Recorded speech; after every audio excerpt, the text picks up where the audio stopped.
Hello viewers, welcome to education and job corner. আপনারা হয়তো এটা জানেন যে 2020 সালে পাড়ায় সমাধানের মাধ্যমে শিক্ষক বদলি হয়েছিল এবং সেখানে তড়িঘড়ি করে 87 জন শিক্ষক শিক্ষিকাকে বদলি দেওয়া হয়েছিল।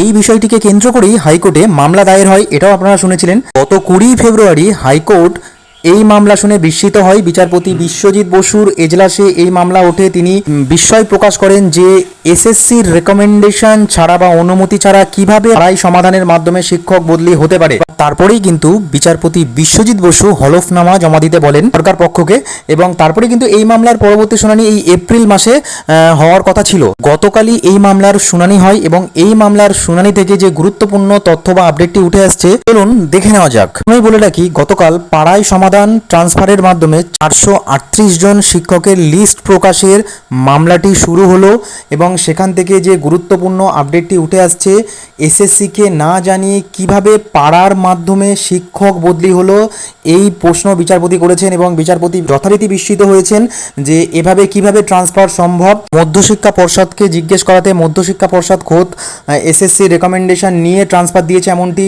জানায় এবং তার পরিপ্রেক্ষিতে বিচারপতি বলেন যে প্রয়োজনে কেন্দ্রীয় সংস্থাকে তদন্তের নির্দেশ। জানেন যে এই পাড়ার মাধ্যমে শিক্ষক বদলি হয়েছে তাতে দুর্নীতির অভিযোগ উঠেছে, এমনটাই কিন্তু গতবারের শুনানি থেকে উঠে এসেছিল।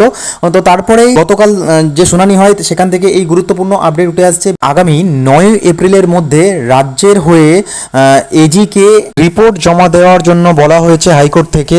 আগামী 9 এপ্রিলের মধ্যে রাজ্যকে রিপোর্ট জমা দিতে হবে, সমস্ত লিস্ট সহ সমস্ত কিছু জমা দিতে হবে এবং সমস্ত ট্রান্সফারগুলোকে পুঙ্খানুপুঙ্খভাবে বিচার করা হবে, এমনটাই কিন্তু জানা যাচ্ছে। এবং যদি সেখানে কোনো অ্যালিগেশন ওঠে আর নিয়ম বিরুদ্ধ যদি ট্রান্সফার দেখেন তাহলে কিন্তু সেই ট্রান্সফার বাতিল করা হতে পারে বা পুনরায় আগের স্কুলে ফিরিয়ে নিয়ে যাওয়া হবে, এমনটাই কিন্তু জানা যাচ্ছে এবং প্রয়োজনে কেন্দ্রীয় সংস্থাকে তদন্তের নির্দেশ দেওয়া হবে, এমনটাই কিন্তু জানা যাচ্ছে গতকালের শুনানি থেকে।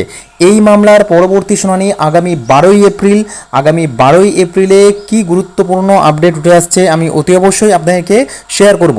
তার আগে 9 এপ্রিলের মধ্যে রাজ্যকে সমস্ত রিপোর্ট জমা দিতে হবে কলকাতা হাইকোর্টে। সমস্ত রিপোর্ট বিচার বিশ্লেষণ করে তারপরেই কিন্তু পরবর্তী শুনানিতে গুরুত্বপূর্ণ নির্দেশ আসতে পারে। ধন্যবাদ।